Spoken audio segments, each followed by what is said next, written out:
बड़ी खबर आ रही है जहां पर इजरायली हमले के बाद यमन की धमकी सामने आई है। इजरायली तेल डिपो पर हमला करेंगे, यमन ने ये बड़ी चेतावनी दी है।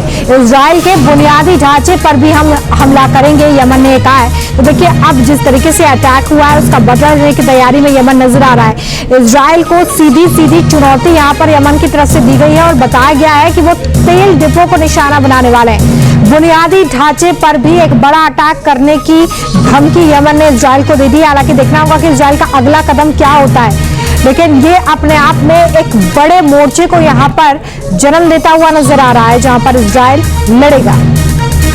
बुनियादी ढांचे पर भी हम हमला करेंगे, यमन ने कहा है। तो देखिए अब जिस तरीके से अटैक हुआ है उसका बदला लेने की तैयारी में यमन नजर आ रहा है। इजरायल को सीधी सीधी चुनौती यहाँ पर यमन की तरफ से दी गई है और बताया गया है कि वो तेल डिपो को निशाना बनाने वाले हैं। बुनियादी ढांचे पर भी एक बड़ा अटैक करने की धमकी यमन ने इजरायल को दे दी। हालांकि देखना होगा कि इजरायल का अगला कदम क्या होता है, लेकिन ये अपने आप में एक बड़े मोर्चे को यहाँ पर जन्म देता हुआ नजर आ रहा है जहां पर इजरायल लड़ेगा।